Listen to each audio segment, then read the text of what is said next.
Hi there, I'm Ron McKinney with Ron McKinney Photography, studio based out of the northwest suburbs of Chicago, Illinois.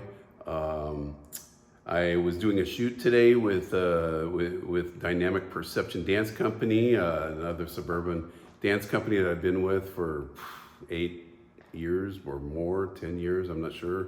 We've been together a long time.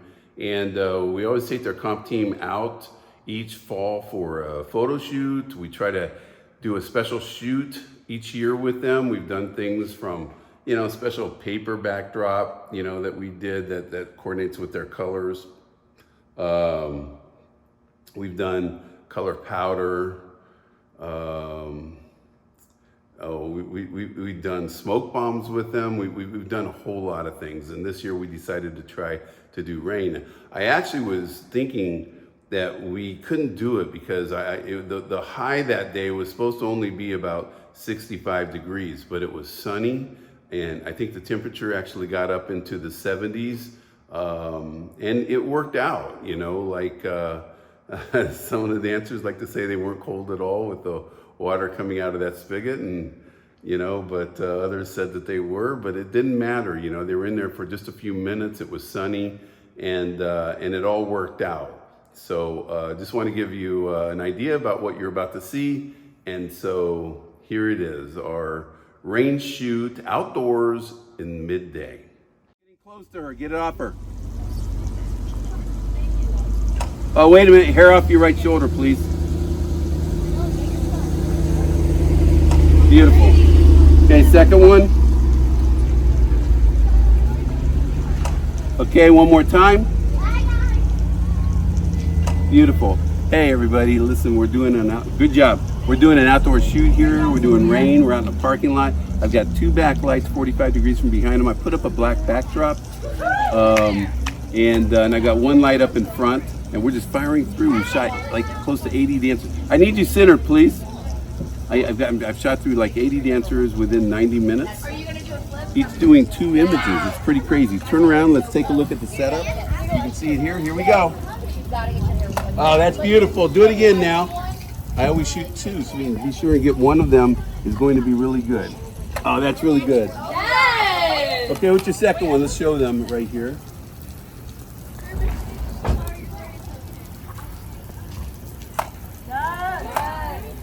Beautiful. That was awesome. So as you can see, we just have like a sprinkler going on up there. That's what's providing the water. It's just attached to a spigot just right there by it.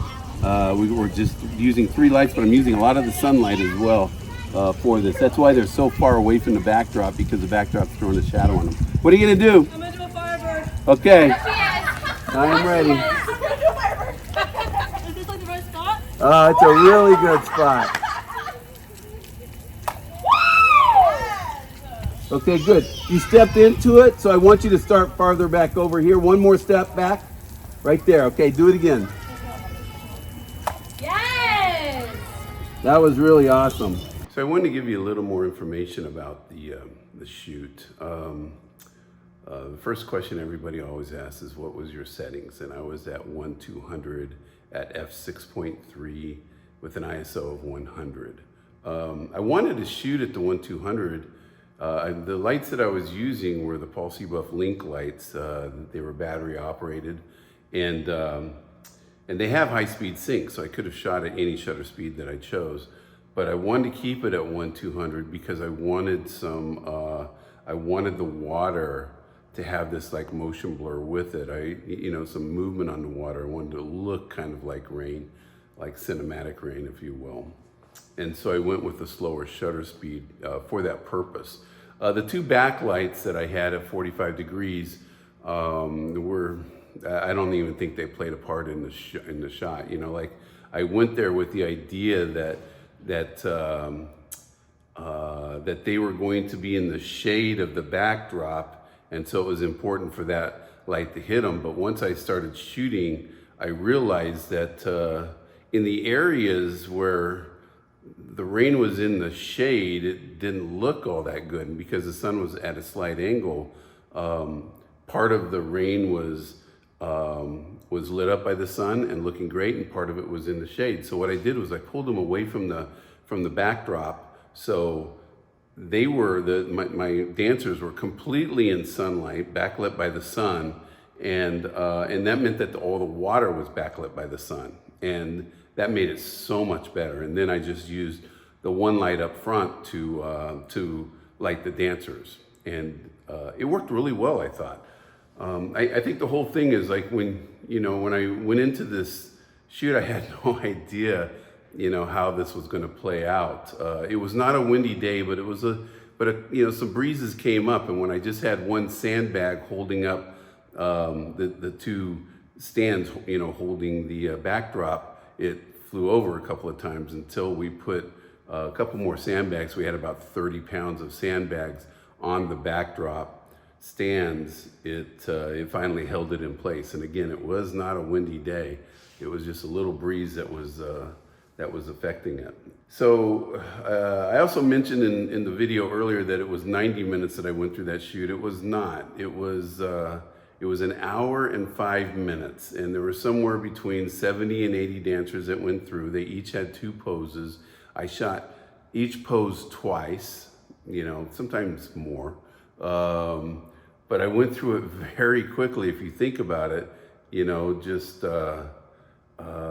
an hour and 5 minutes to do that many dancers with 2 poses each is pretty crazy. But I had a system in place. It was really easy with the someone manning the sprinkler, so they can kind of just follow the dancers around. And since the sun was moving, like every few minutes they had to come a little bit closer to me. I actually started in one area and I kept moving back as well. I was shooting with a Nikon Z9, my 70-200. I was, probably around 140 millimeters on the length of the lens. One of the challenges that I had is the backdrop was only 10 feet wide.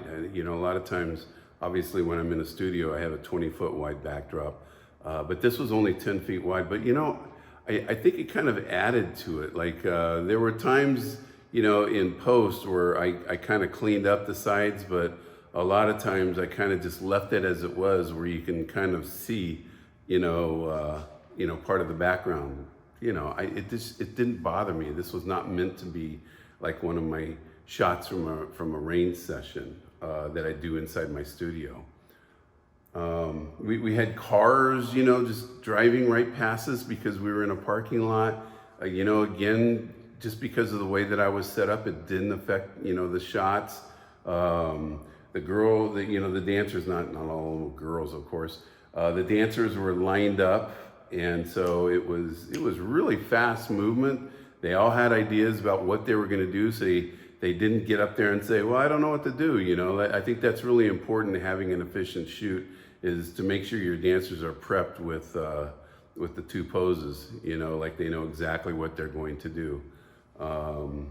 At 1-200, some of them did some hair flips that I don't really feel worked all that well.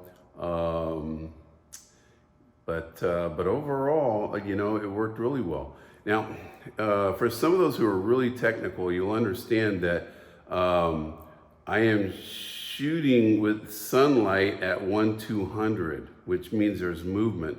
And then I have my Link flash. It was a pretty high power, but the flash duration was probably, probably 1-1500 or in that ballpark, maybe 1-2000, somewhere in that ballpark. And so, because you have those, 2 things going on, when some of the girls did a leap, there was going to be some of the motion blur going into play where the flash was not completely, covering them, because, it didn't cover, there was going to be some shadows. And so there was a little bit of a motion blur from that, but not so much to ruin the image. And I think it actually added to it. It just, it became a little more of a dynamic picture because of that, for some reasons. And I think whenever you do a shoot like this, you just got to be prepared to deal with, whatever the circumstances are and however it plays out. You just got to be ready to just make adjustments on the fly. And I had, plenty of lights to do that with. So to me, it worked out really well. Hopefully I'm going to play some of the, I'm going to show some more of the pictures, just so you can get an idea of what they look like.